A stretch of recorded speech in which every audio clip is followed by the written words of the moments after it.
Students, আজকে তোমরা শিখতে চলেছ একটি গুরুত্বপূর্ণ গ্রামার, মুড অর্থাৎ ক্রিয়াভাব। ভার্বের যে কাজ করার ধরন সেটাই হচ্ছে মুড। মুড কাকে বলে এবং মুড কয় প্রকার, কী কী, সেগুলো তোমাদের সামনে প্রেজেন্ট করছি। আগে তিনটি এক্সাম্পল ফলো করো। Example number 1, Ram prepares his lesson. Ram তার লেসন প্রস্তুত করছে। Number 2, Ram prepare your lesson. Ram, তুমি তোমার লেসনটা প্রস্তুত করো। নাম্বার 3, ইফ রাম প্রিপেয়ার, এখানে এসটা হবে না, আমি পরে বোঝাচ্ছি কেন হবে না, বলে দিচ্ছি। এখানে আমি এই জন্য নিচে লাল দাগ দিয়েছি, দেখো।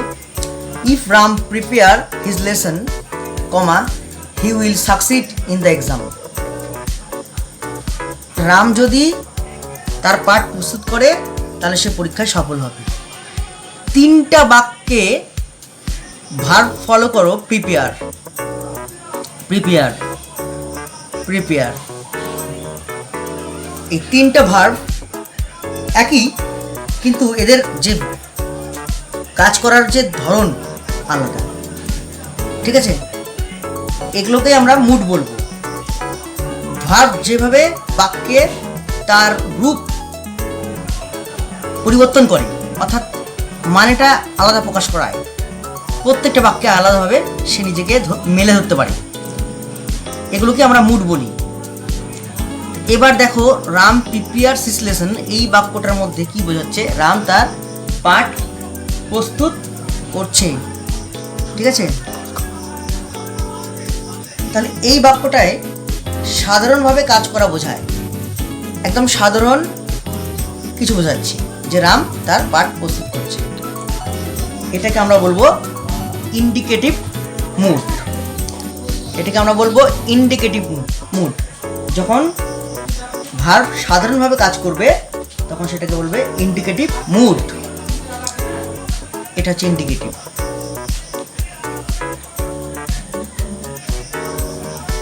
আর নাম্বার 2 দেখো, Ram prepare your lesson. Ram, তুমি তোমার পাঠ প্রস্তুত করো। এখানে কিন্তু একটা আদেশ বা একটা অনুরোধ বা উপদেশ এরকম বোঝাবে। রাম, তুমি প্রস্তুত করো, সেজন্য এটাকে আমরা বলবো ইম্পারেটিভ মুড। ইম্পারেটিভ, ঠিক আছে?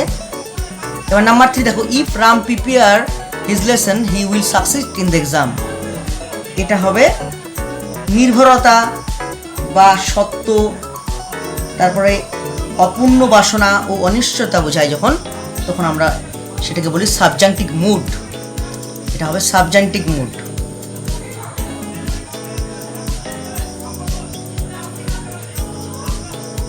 এই 3 রকম mood.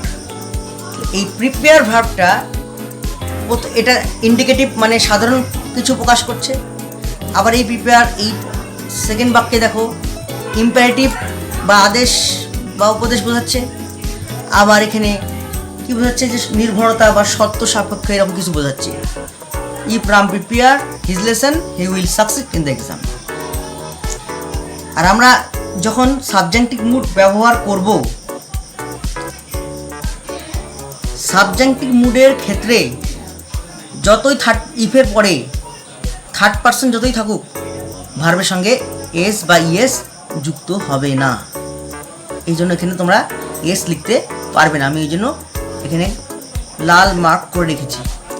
If Ram prepare his lesson he will succeed in the exam.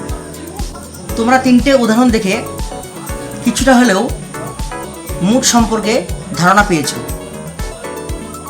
তো মুড আরেকবার শিখে নাও। মুড হচ্ছে ক্রিয়াভাব, অর্থাৎ ভার্ব যখন বাক্যে বিভিন্ন রূপে বা বিভিন্নভাবে প্রকাশ পায় তখন সেটাকে আমরা মুড বলি। মুড 3 প্রকার, একটা ইন্ডিকেটিভ, একটা ইম্পারেটিভ আর একটা সাবজাংটিভ। তো আজকে আমি তোমাদের শেখাবো ইন্ডিকেটিভ মুড। ইন্ডিকেটিভ মুড বলতে আমরা সাধারণ কোনো ঘটনা কি বুঝি? মনে করো কোনো ভার্ব দিয়ে সাধারণ কোনো ঘটনা বোঝাচ্ছে, সর্বজনীন সত্য, সেগুলি হচ্ছে indicative mood.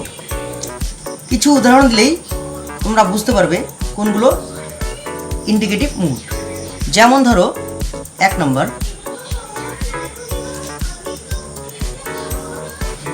The man is still alive, লোকটি এখনো জীবিত আছে। এই বাক্যটার মধ্যে কি প্রকাশ পাচ্ছে? যে একটা ফ্যাক্ট, কোনো একটা ফ্যাক্ট, সত্য কোনো ঘটনা, একটা ফ্যাক্ট, সেটা এইরকম। 2 নম্বর উদাহরণ দেখো, হিজ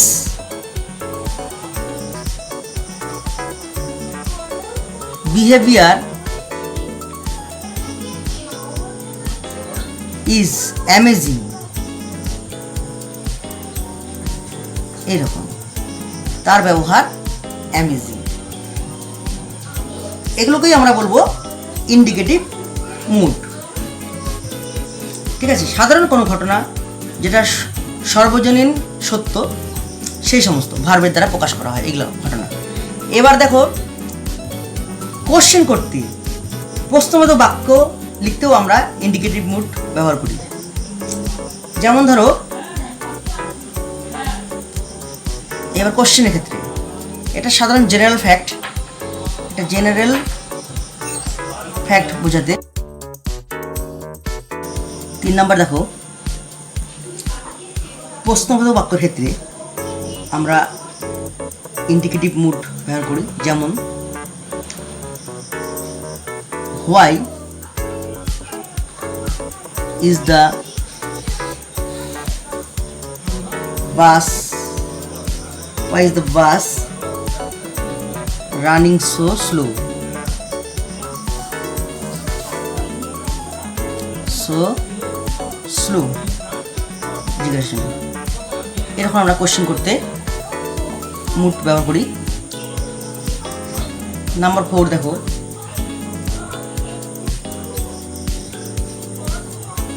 is there anybody জিজ্ঞাসা, এরকম আমরা কোশ্চেন করতে বা ইন্টারোগেটিভ সেন্টেন্স করতে মুড, ইন্ডিকেটিভ মুড ব্যবহার করি। ঠিক আছে, এবার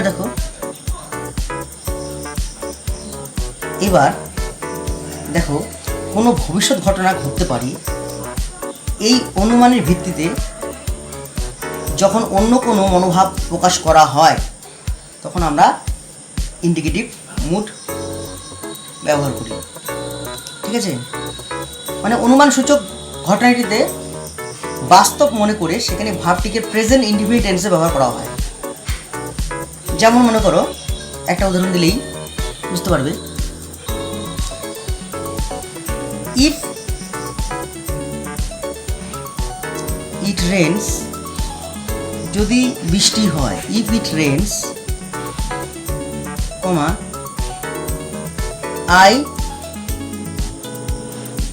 উইল স্টে, আমি থেকে যাব।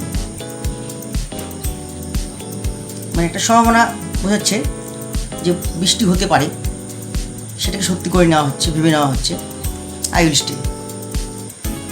আর একটা উদাহরণ দেখো, নাম্বার 6, ইভেন, মনে করো ইভেন দিয়ে আছে, ইভেন ইফ আই ফেল, মনে করো আমি ব্যর্থ হলাম, even if I fail, sorry if লিখিনি, comma I shall never give up, give up. বুঝলে? তাহলে দুটো বাক্য দেখো, if it rains, comma I will stay, even if I fail I shall never give up. এই দুটো বাক্যের মধ্যে কী বোঝা যাচ্ছে যে একটা অনুমান সূচক ঘটনা, মানে হতে পারে বাস্তবে। সেক্ষেত্রে কিন্তু আমরা ভার্বের প্রেজেন্ট ইনডিফিনিট টেন্স ব্যবহার করি। প্রেজেন্ট ইনডিফিনিট টেন্স ব্যবহার করা হয়েছে if it Reigns, even if I fail, সবকটা এই দুটোই। প্রথম বাক্যে দেখো এই যে প্রেজেন্ট ইনডিফিনিট টেন্স, এই যে প্রেজেন্ট ইনডিফিনিট টেন্স, এসব ক্ষেত্রেও আমরা ইন্ডিকেটিভ মুড ব্যবহার করি। ইন্ডিকেটিভ মুড, তাহলে আমরা কি শিখলাম এখানে? পসিবিলিটি, পসিবিলিটি, POSSIBILITY, ঠিক আছে? এই 3 রকম ইন্ডিকেটিভ মুড শিখলাম।